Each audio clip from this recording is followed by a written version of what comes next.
Welcome back. In this episode, we expand our resources with Blackstone, build our first multi-step chemical processor to make sodium persulfate, and build a machine to create MV circuits. This is Star Technology. Let's get into it. So I set up this demonstration here in one of the early episodes as an example of the type of resources that we were running through the sieve. But there's actually something missing, and that's this. So this is crushed Blackstone. It's something we haven't worked with, but it can be run through the sieve and does produce lead and antimony, so we haven't really needed them much. For completeness, I think we should probably create a source of Blackstone because the ores that it produces when it's sieved are unique. It's missing from our setup, so we should probably fix that. So Blackstone can be made in an igneous extruder, very similar to the way that we currently make cobblestone. And it's made with lava and blue ice. So blue ice is something that we haven't made before, and it's actually kind of tricky, so we're going to have to go through a bit of a process just to create the one piece that we need to put next to the igneous extruder. So I've built the igneous extruder already. We'll put a block of blue ice there, and we'll put a block of lava there. And then that will feed through into this macerator, which will produce the crushed Blackstone. The crushed Blackstone will then come into here and then be piped into these sieves here, which I've created, and then that will be piped upstairs. So what does Blackstone get us? So crushed Blackstone in a string mesh gives us galena ore and stibnite ore. So that's responsible for the lead and the antimony. The flint mesh gives us pentlandite and bornite. Currently, they're not that interesting because this gives us nickel and sulfur, and this one gives us copper, iron, and sulfur. Even if we were to electrolyze these, we wouldn't get anything new. As we get further on, like when we get access to the iron mesh soon, we're gonna get cobaltite, chromite, and beryllium. So they're going to be good sources of those materials, I feel, and even more like as we go into more advanced ones. So we might as well set it up now, I figure. We need to make a piece of blue ice. So how do we do that? Blue ice is made from 9 pieces of packed ice. So how do you make packed ice? Well, same thing here. You can just take 9 pieces of normal ice and you can craft a piece of packed ice. How do you make ice? Well, this is where it gets difficult because we don't have easy access to ice. We have an option of compressing snow using a compressor or using a fluid solidifier. I think what we'll do is build the compressor. It's slow, but I feel like having a compressor would be a useful thing. It's another machine. So how do you get snow? Snow can be made by cutting up snow blocks. So there's a recipe here actually in the cutter, which we have obviously, produces 12 of those flat snow pieces from one single snow block, which is a lot better than this crafting recipe here, which is 3 snow blocks makes 6. So we'll use that. And to make a snow block, taking us right back to the start, we use a fluid solidifier with just some water and a casting mold. We should build a fluid solidifier and make a snow block. So how many of these are we going to need? We're going to need 1 piece of blue ice, which means we need 9 pieces of packed ice. So we've got to run 81 pieces of snow through there. So how do we make 81 pieces of that snow? So we do that cutting technique, I think. So we need 81, that's 12. So we're going to need 7 blocks of snow. And each block of snow requires 1 bucket of water. So it's not too bad. Let's build a fluid solidifier. So a fluid solidifier looks like this. So electric pumps, some glass, machine hull, some LV circuits, and bits and bobs. Done. Let's place that here. We want to put some water in there and use a casting mold. So I've already got a casting mold for blocks. Place that in there, and we need some water. So let's go grab a steel drum. Have one with water in it already? Yes, we do. So let's place that in here and let it do its work. So we need 7 of these. So I think from the looks of it, that's going to work out perfectly. So we just need to wait for this. So that ticks off another thing in the quest log. We're going to need a compressor. So we might as well build the compressor now. So this is what the basic compressor looks like. Some pistons, machine hull, LV circuits, tin cables. And a llama that's sneaking in here. Whoa, okay. Yeah, okay. You right there? So place the compressor down. Our snow blocks are ready. So let's take these to the cutter. Seems weird to be cutting snow in a cutter, but it's can't argue with the results. It's doing it. Okay, done. So we should end up with at least 81 of these ice blocks, and then we can turn them into packed ice. So now that we have the fluid solidifier, we can make some hardened glass. We're going to need that for this quest, so why don't we do that? Okay, let's grab some lava. So we've got our obsidian setup that we had a while back. This is filled up finally and produced 2,000 obsidian. Not that we're actually using any of it, but it's there. I can grab 8 buckets of lava. Hardened glass, so it's just, yeah, just those two things. I don't know how much that we're going to need. LV upgrade kit requires only 1 piece of hardened glass, so we're not going to need that much. Let's put in 16. Once that's done, we can craft the LV upgrade kit. What other things do we have? Redstone flux cell, and the Sterling dynamo, and the large neodymium magnet. Not sure how we're getting neodymium. That sounds pretty advanced. Now this has got a dependency. What's the dependency? Neodymium dust in nuclear fission. What? Okay. How are we supposed to do that? Nah. There's got to be another way to get it. How do you get neodymium dust?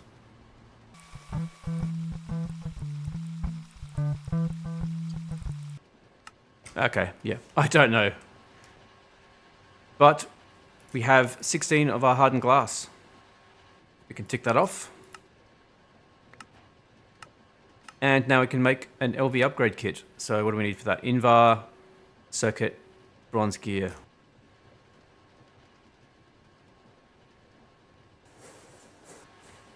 How are we going here? The compressor is pretty slow. I wonder if I'm doing this the hard way. That's 15 seconds. The fluid solidifier would have been quicker. We don't have this, because this isn't water, this is liquid ice. So how do you make liquid ice? By putting ice into an extractor, or a vacuum freezer, which we don't have. So this is really the only way to do it. This neodymium, it bothers me. Why is this here? I mean, this magnet is fairly advanced because it requires this energium. But energium is just redstone and ruby dust. We could literally make that right now. Well, once we had an MV mixer, which we're pretty close to having. So, yeah, okay, that's going to be a real shame. So I think we are not going to be able to tick off LV because of this one node. Unless it's optional. No, okay. So what's next in MV? Also the interesting thing is I've managed to unlock one of the quests in HV by making annealed copper ingots, which is just by putting copper ingots into the arc furnace. So that was pretty easy, but I thought I'd tick it off because none of this stuff here is anywhere near us. We can't get any of this stuff, so I think it's funny that I've managed to unlock that. Okay, looks like our upgrade kits are done. Cool. Okay, let's tick that off. Oh wow, look at that. Let's get the redstone flux cell as well. I think this is pretty easy. Lead plates and electrum. Don't have any electrum? What's electrum? I think it's silver and gold in a mixer. Let's just try that. Check it. 1? Yeah. Let's make sure that this creates electrum. Which it has. Actually, hang on. Whoa. It's probably able to be created in the alloy smelter. Yeah, okay. And then it'll just create the ingots flat out. Yeah, okay. I even had a rant about this in the last episode. Completely forgot what we're doing. So we've got some electrum. Might start putting that into the bender now. How's this going? 52 ice. Guess the other thing is the Sterling dynamo. Another machine hull. And the redstone... What's this thing called? A redstone flux coil. We need some gold rods and a block of redstone. Okay, well, block of redstone's easy. And golden rods. Use the lathe. This is pretty slow. That should be enough to make that flux coil. Done. All right, and then that means Sterling dynamo. This is a power generator. It looks like a skull. Anyway, so it produces power, and we feed into it things that can be burnt, like coal and wood and stuff like that. It produces 128 RF per tick. I think that works out to be about 1 amp. Hang on, there's a way to tell. So we've got the LV4A converter that turns 512 FE, which is equivalent to RF, into 4 amps. So that means it is 1 amp. Yep. So this produces 1 amp. So not much. It's enough to run basically one of these machines. But it is low LV tier, so it's not really that surprising. So these upgrades should allow us to upgrade this to produce more power. So now this takes it up to 512. Can I do 2? No. Okay. So only 1. So this is now 4 times. So this is 4 amps. So now it becomes viable. And there's actually is another thing that we can play around with called a lapidary dynamo. So very similar recipe: machine hull, tin, cobalt brass gear, etc. The lapidary dynamo actually consumes gemstones like lapis and diamonds and produces quite a lot of energy. So the diamond produces 500,000 RF in total. But if we compare that to the Sterling dynamo, for a block of coal, it produces 240,000. Oh, this is cool. We can burn some of our saplings and stuff that we've got left over. That might be fun. We can tick that off. Sterling dynamo. So technically we unlocked this really early, many episodes ago, but I really didn't see any use for it because our carbon brushes on our setup over here have been producing plenty of power to run everything that we've had so far. So that should be enough for us to make one of these cells. And now we just need a block of redstone. Place that down and apply the block of redstone to it. Now this is a energy storage device that can hold up to 1 million RF. But the important thing is we've ticked off that quest. That means that's it. Like, we've done everything that we can. It's just this neodymium magnet. Right, so by now our ice should be done, surely. Okay, 96 ice. Let's start crafting. 9 of those. And now 1 piece of blue ice. That is now producing Blackstone. And it's already going into there. But the important thing is that should now be coming into here. Which it is. Oh, amazing. And then we should then be able to grab a bunch of that and stick it into one of these. And that'll be putting it into the sieve. So this is just the standard string. It's now going upstairs into this chest and into here to be processed. So we've got the stibnite and the galena coming through. I've rewired this slightly based on my learnings from this one, being able to reuse some of the ports. So previously we had 2 of the input buses and 2 of the output buses, 1 on each of the machines. So I've just doubled them up now. Really wish I'd known that earlier. The LV upgrade kits can actually be applied to the igneous extruder as well. So for example, currently this produces 1 Blackstone every second. But if I apply this, it now produces 4 Blackstone every second. So you can see it here on the augmentation thing. So we've officially hit the MV tier, and do you know what that means? New materials and new components. We've got new electric motors, we've got new electric pumps, new electric pistons, new machines. So we're very quickly going to need loads of circuits. We built this machine to create these LV circuits for us, which has been very handy. So even though it took a while to set up, that has definitely paid dividends already. So what I'm going to do is create this process here that'll craft the components for making the MV circuits, Phenolic printed circuit boards, and the diodes that we need. And once we have those, we can just carry them over to the circuit machine and construct the new circuits. This particular recipe in the circuit assembler, which is also still LV, we don't have to upgrade that to MV quite yet. Phenolic printed circuit board a couple of the LV circuits that we already have loads of, 2 diodes, 2 copper wire, and a bit of tin. And it creates this electronic circuit for us.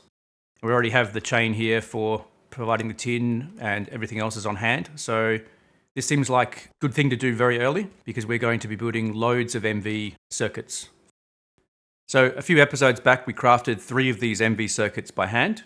It was quite a long process. I think in actual game time, I think it took me about 90 minutes to build all the parts for it, just to build those 3.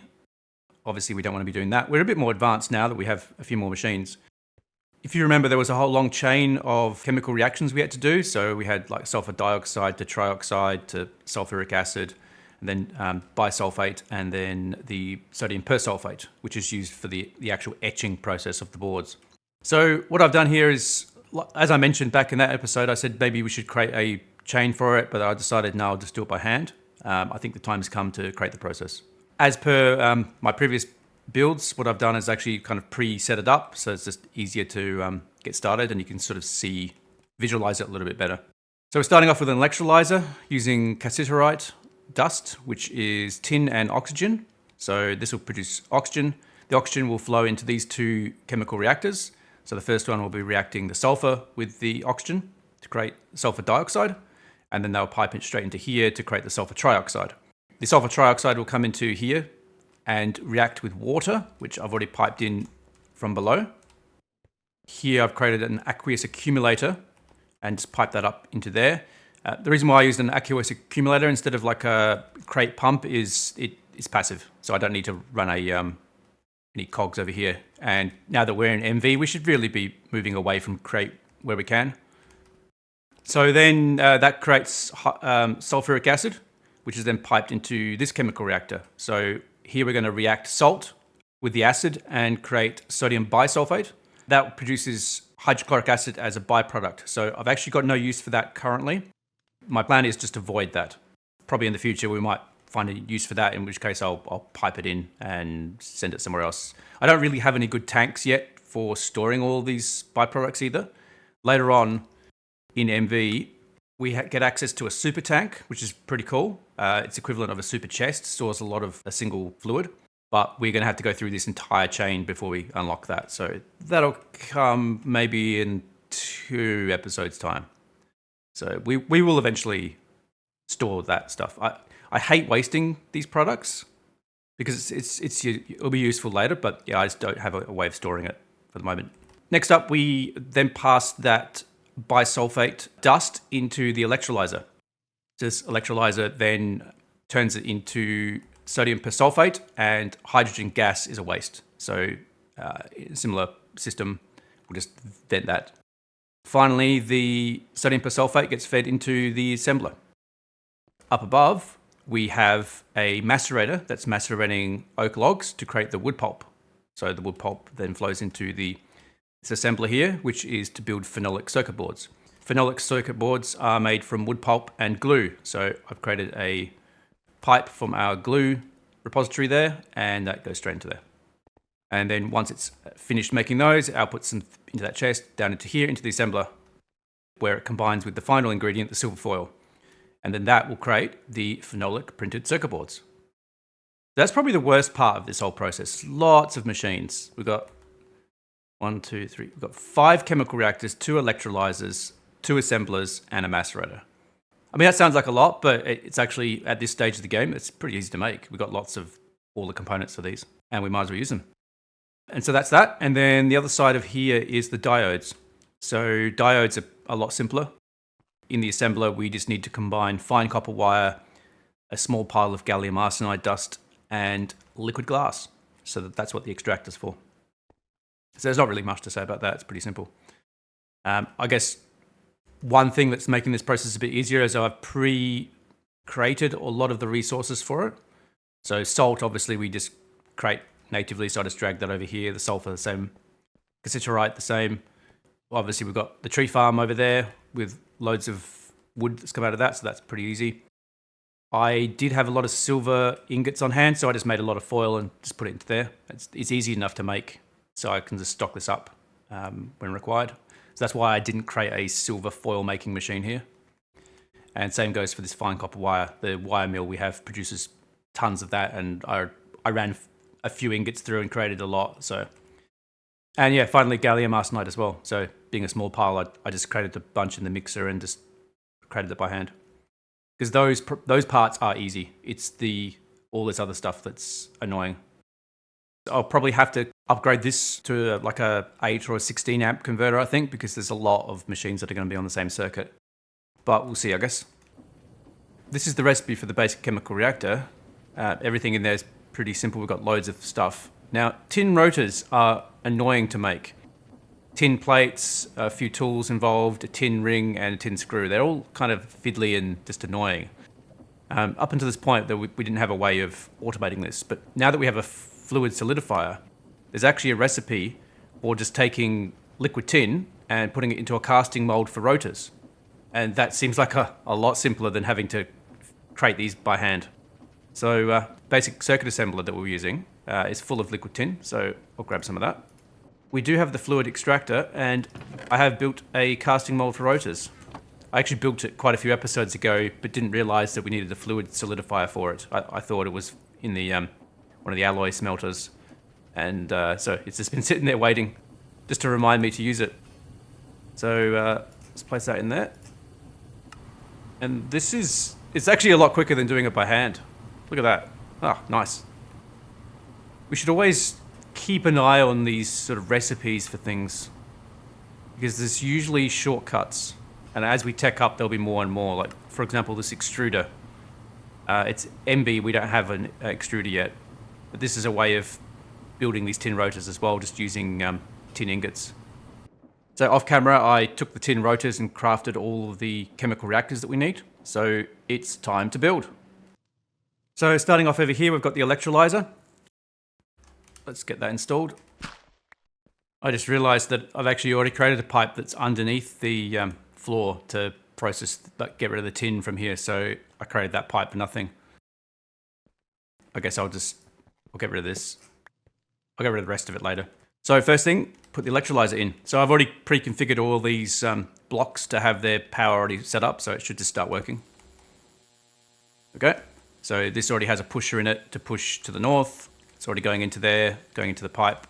Won't go into the pipe yet. I need to configure it to auto output. First of all, we want to auto output the tin down, and we want to auto output the gas to the side. So now the tin is leaving and the oxygen is going into that pipe, which is already filled up. Might just silence this machine. All right, there we go. All right, so chemical reactor. That's already plumbed in. We just need to tell it to use the right program circuit, which I believe is program circuit 2. So it's now creating sulfur dioxide. So next one, sulfur trioxide. So that's already filling up with oxygen gas. Let's tell this to output. So let's set this one to auto output. And we'll create the next chemical reactor. So this already has a source of water that's ready to go. Because it's coming in through the back, I need to tell it to allow input from the output side. So that water is now coming in. Mute those machines. That's creating sulfuric acid. So next up, sodium bisulfate. Let's auto output that. So the salt's already coming in, sulfuric acid's coming in. What are we missing? We are missing program circuit. So what program circuit is that? 1. We've got the hydrochloric acid and the sodium bisulfate. So first of all, we will set it up to pipe into the electrolyzer. So that would work. Now let's vent this hydrochloric acid. So we're going to do that with a fluid voiding cover. Stick that on the front. We'll configure this, turn it on, and now that should be voiding the hydrochloric acid.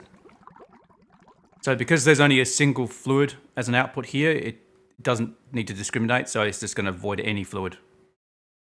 And that's creating loads of sodium bisulfate. And the last one is an electrolyzer. That's already filling up with sodium bisulfate and already electrolyzing. So now we just need to tell it to auto output. See, here we got a problem. So this has already filled up with hydrogen gas. We want to discriminate which gas goes through here. rather than have this be auto output, what we need to do is set up a electric pump. And then what we'll do is we'll set up a fluid filter on it. So we set up the fluid filter using a bucket, grab some of the sodium persulfate.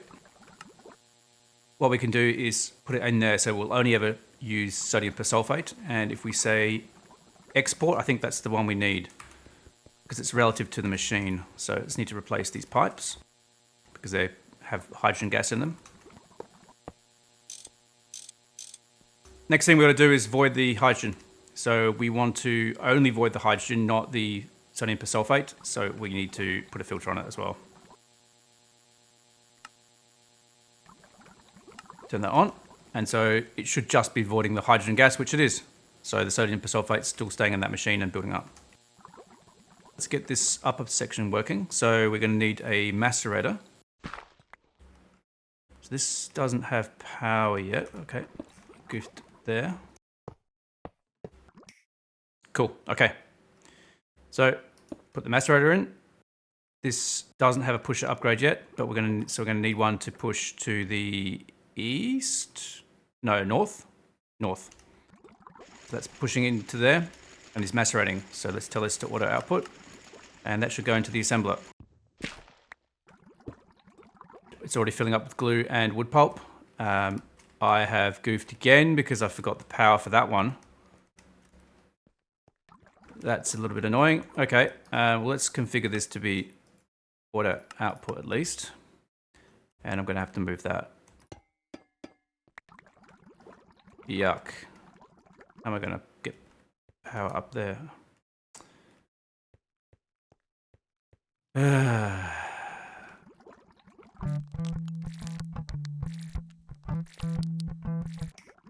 Okay. That should now be producing the phenolic printed circuit boards if we use the right program circuit, which is program circuit 1. So last step now is the assembler that brings all those pieces together.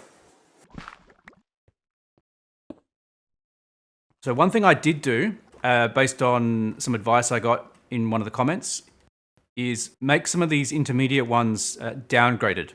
So what I've done here is I've installed an iron downgrade, which actually changes this oak drawer to only have a maximum of 64 items instead of the normal 2000. So what that means is this machine here won't just run flat out and create 2000 phenolic circuit boards. It will stop once it hits 64 if it can't process anymore.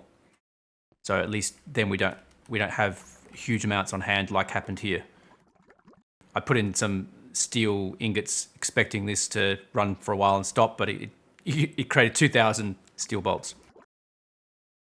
So what's left? I need to create some filters on this. So otherwise this will fill up with all the silver foil, for example. We're going to need to use a robot arm and configure it with an item filter. Keep exact, 16 silver foil, import. Now it should work if I put this back in here. Yep, only 16. So now we'll do the same with the phenolic circuit boards. We'll do another item filter, keep exact, and import. Push it upgrade down, and that should start filling down, which it has. And so this should be ready to go as soon as I set the program circuit, which I think was 1. No, I must have got that wrong. What was it? No, it's not a program circuit. What is it?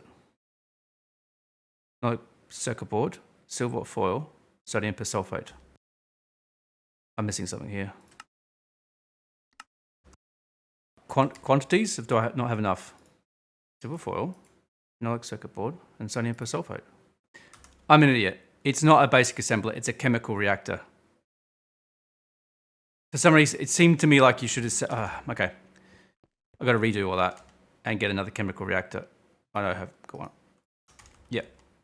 Yep, did this wrong. It needs to be a chemical reactor.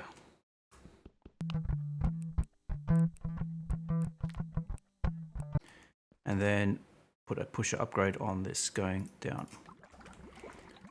So that's now filling up and executing. Power seems to be a problem.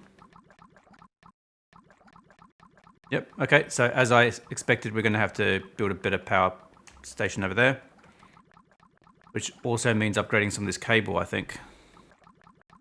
30, 30. Yeah, each of these uses a lot of power. And it's badly affecting my frame rate. All right, let's turn this off. That's better. Now we're going to need to upgrade this power. That's not going to be fun. I'll do that off camera. I've fixed up the power problems, replaced the 4 amp converter that was here to a 16 amp, and then upgraded the wire to 4 times in solar infused, which should be able to handle the full amount. The end result is we are now producing phenolic printed circuit boards. Next up, we're going to tackle the diodes. This one should be a bit simpler, extractor and assembler. So that's filling up already. It's producing liquid glass. Nice and quick. All right, so we need to tell that to export liquid to the right. Put in the assembler. So what we're going to need to do is put in some robot arms again, so that we want to limit how much of this is coming in. Robot arm on that face. And we'll put a robot arm on this other face. The top one will be the fine copper wire. Let's put an item filter on that. Keep exact. Import 16 fine copper wire. Push to upgrade to go down.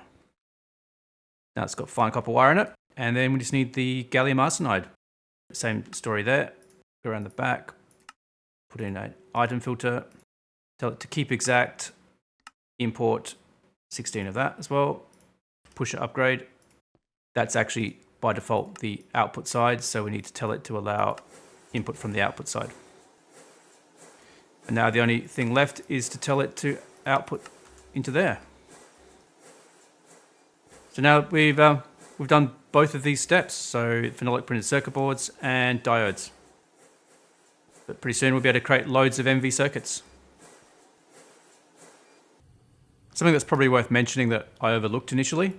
Once you have access to an arc furnace, you can turn sand into glass at a ratio of 1 to 2 very quickly. Once you have the arc furnace, it's much simpler to just do that.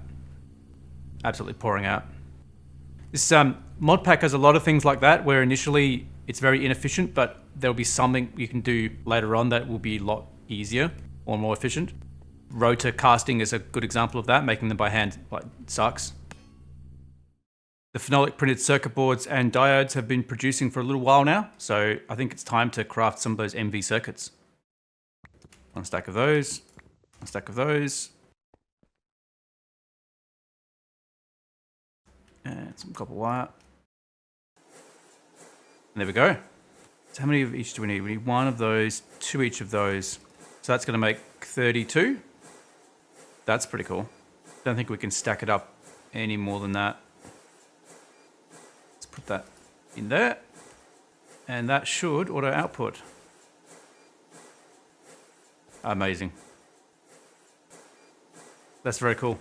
So we just need to periodically just come and configure this machine, and yeah, it's just going to keep producing circuits for us. Which is absolutely amazing, because we're going to need lots of them. So I just realized there's actually a slightly better recipe for the diode that we could be using. So instead of using fine copper wire, we can use fine annealed copper wire, and everything else remains the same, except it produces 2 diodes instead of 1. So I think we will do that. So I'll empty this out and change it over. Unlock that, get rid of that, put 1 in there, lock that again. We need to change the filter in the robot arm, so that won't be fine copper wire anymore, it'll be fine annealed copper wire. I think it takes the same amount of time, but produces twice the diodes, so obviously that's a good thing. What would be great is if we could get to this level here of having a liquid polyethylene, because that produces 4 diodes. We don't have that yet. I think this is probably a good place to wrap this up for this episode. I'm pretty happy with the progress today. In the next episode, I think we need to tackle our aluminium shortage. We've been using gemstones up until this point, which is not very sustainable. I want to thank everyone for the support the channel's been getting. It's been great reading your comments. Thanks for watching, and cheers.